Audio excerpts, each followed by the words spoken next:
Every single day, you do something without even thinking about it. You swipe a card, you see that paycheck hit your account, and what are you really doing? You're placing a bet. A huge bet, actually. A bet that all those numbers on a screen, all those digits, actually mean something real. And that bet, well, that's pretty much the bedrock of our entire society, isn't it? It's this unspoken agreement we all have. We build our whole lives on it, treating money like it's a law of physics, like gravity. It just works, right? Well, until suddenly it doesn't. Because if you listen closely, history whispers a pretty scary story. It suggests that this trust we have is actually a kind of mass delusion. Now, it's a delusion that works perfectly. It holds everything together, right up until the moment it catastrophically falls apart. And believe me, it has fallen apart. Again, and again, and again. So that leads us to the big question for today. When that system of trust completely shatters, what's actually left? What survives? We're going to dig through the history books here, and we're not just looking for cool stories. We're looking for patterns, the things that happen over and over again. And we're going to start with maybe the most common pattern of all. Okay, pattern number 1. I call this one the printing press. This is what happens when a government, usually a government in deep, deep trouble, basically turns on its own people by destroying its own money. They get backed into a corner, and what do? They fire up the printing presses, or, the digital equivalent today, and just flood the system with cash. And in doing so, they absolutely vaporize its value. Just look at this. This is a slow-motion train wreck happening over 2 centuries in ancient Rome. The Roman emperors, they had a problem. They needed money for their massive armies and endless wars, but they couldn't just keep raising taxes. People were already stretched thin, so they got clever. They started, cheating. They began secretly mixing cheaper metals into their main silver coin, the denarius. It was a hidden tax on everyone. And by the end of it, that silver coin was basically a worthless piece of bronze with a tiny, tiny silver coating that would literally rub off in your hand. Imagine that. So naturally, as the money became worthless, prices went through the roof. The emperor at the time, Diocletian, he tried to fix it by force. He created this insane list of price controls for thousands of goods, and if you violated them, the penalty was death. But you can't fight reality, can you? The market just said, nope, merchants just stopped selling things at the official prices. Black markets popped up everywhere, trading at the real value. And the official economy? It just ground to a complete halt. The state had literally destroyed its own money. And hey, don't think this is just some dusty old story from Rome. Let's jump forward a bit. The American Civil War. The Confederates, he needed to fund his armies, so what did they do? Yep, they printed money, relentlessly. The result? Look at that number, a 5,000% inflation rate. Can you even imagine? A soldier's entire salary became worthless overnight. Anyone who had saved their money in that currency, well, their life savings were just wiped out. Poof, gone. So you see the pattern, right? It's absolutely timeless. It doesn't matter if it's ancient Rome or revolutionary France or Weimar Germany or even modern-day Zimbabwe. The playbook is exactly the same. A government gets into a crisis, it prints money like there's no tomorrow. People lose faith, hyperinflation kicks in, and the currency becomes worthless. The lesson here is pretty clear. A desperate state with a printing press is a direct threat to the money in your wallet. Okay, but it's not just governments you have to worry about. Let's move on to our second pattern. I call this one the house of cards. This is all about the private companies, the banks, that we trust with our life savings. And what happens when that trust, that entire house of cards, comes tumbling down?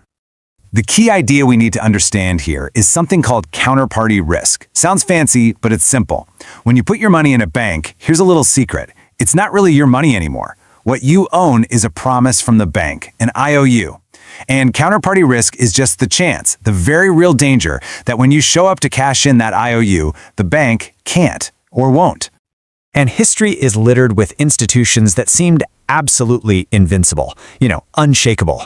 Back in the 14th century, you had the Bardi and Peruzzi banks in Florence. They were the financial titans of all of Europe. Fast forward 700 years, and you have Lehman Brothers, a giant pillar of Wall Street.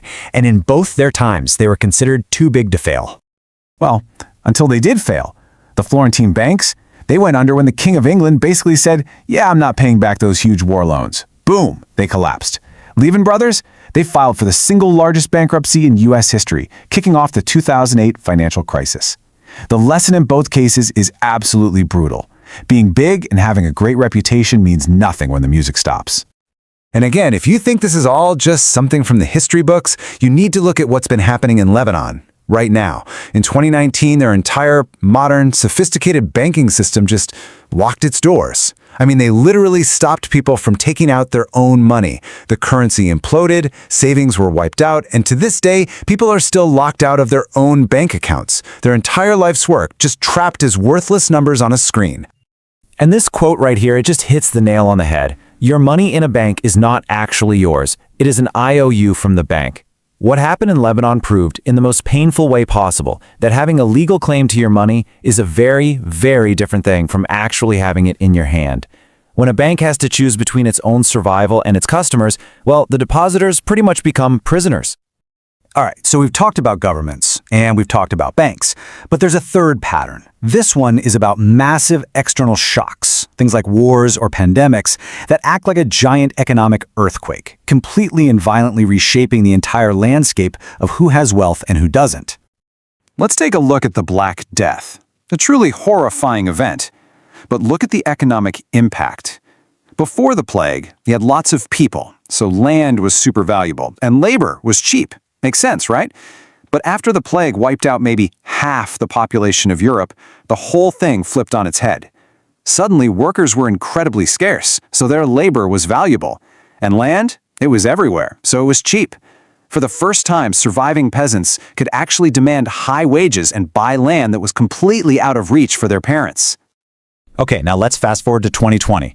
A very different plague and a very different response. The COVID-19 pandemic didn't lead to a labor shortage. It led to governments pumping trillions and trillions of dollars into the financial system. And who did that reward? Well, it wasn't the laborers, it was the asset owners. Anyone who owned stocks, real estate, crypto, their net worth went to the moon. Meanwhile, folks living paycheck to paycheck got left even further behind. See, the pattern holds. These big shocks are always massive redistributors of wealth.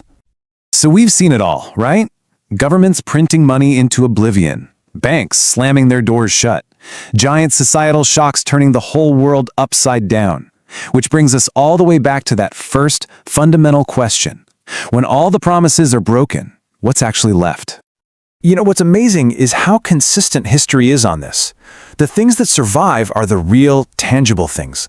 Land that can actually produce something, like food. Tools that can create value, that can build things. Skills, knowing how to do something useful that people will always need. And of course, assets that are held completely outside of whatever system is failing at the moment. And this might be the single most important takeaway from all of this.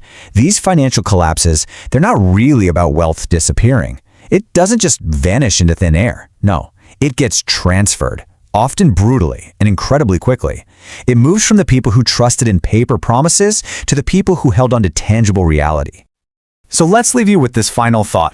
Every dollar, every euro, every bit of currency you own, it's just a promise. That's all it is. And the lesson from history isn't that you should be paranoid. Not at all. It's that you should be asking a very simple, very honest question. In a real, genuine crisis, is the person or the institution who made that promise, are they really trustworthy? And more importantly, what's your plan if the answer turns out to be no?